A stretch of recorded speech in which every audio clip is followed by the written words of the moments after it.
এসব কি হচ্ছে বাবা? বাড়ির প্রত্যেকটা সদস্যকে যদি প্রতি মুহূর্তে এরকম থ্রেটের মুখে পড়তে হয় তাহলে তো বাঁচাই মুশকিল।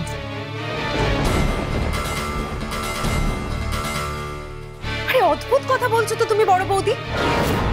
মানে যে কেউ এসে আমাদের থ্রেট করবে আর আমরা ভয় পেয়ে যাব।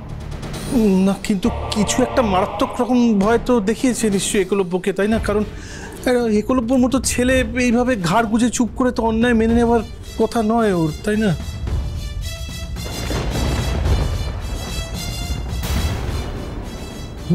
সত্যজিৎ বাবু কি এমন থ্রেট করেছে ওরা বলুন তো? Just a minute.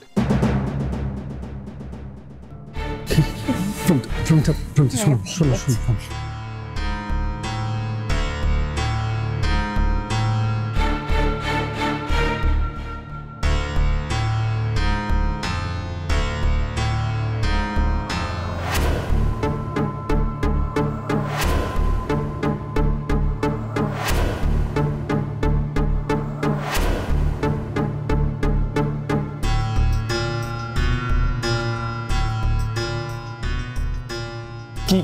কি হলো সত্যজিৎ বাবু? মানে আপনি কি কিছু সাসপেক্ট করছেন? হ্যাঁ, ভাবছি ওই মেয়েগুলো বাড়ির আশপাশে কোনো লোক ফিট করেছে কিনা।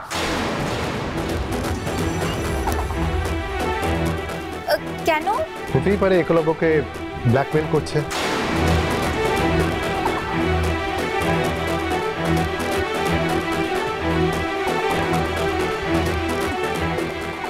ওদের কথা না শুনলে আপনাদের অ্যাটাক করবে।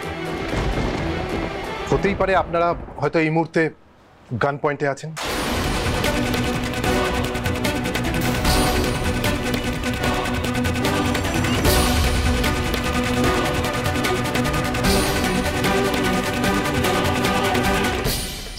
মরে যা গান পয়েন্ট। ওরে বাবা রে, ওই বাইরে থেকে লোকজন আমাদের দিকে বন্দুক তাক করে রেখেছে নাকি? ও সাত্তুকি, ডর লাগছে সাত্তুকি, বলছি মু তো মরেই যাবো। মরে গেলে কি তুমি একা মরবে? আমরা সবাই মরবো। একটু চুপ করো, ব্যাপারটা বুঝতে দাও, একটু চুপ করো। বলছি আমি একটা কাজ করি, ক্লাবের ছেলেদের নিয়ে পাড়ার চারিপাশে একটু নজর রাখি, সন্দেহজনক কিছু দেখতে পেলে না হয় আপনাকে জানাবো। না না, আপনি প্লিজ ব্যস্ত হবেন না, আমি আমার টিমকে বলছি। ওয়েট।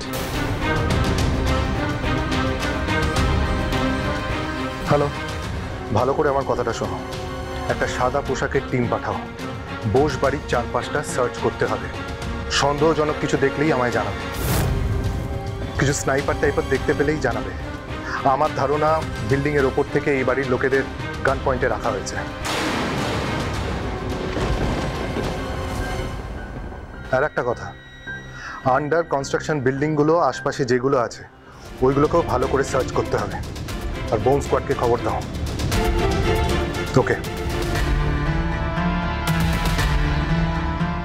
রাঙামতি তীরন্দাজ সোম থেকে রবি প্রতিদিন সন্ধ্যে 7:30টায় স্টার জলসায় ও জিও হটস্টারে।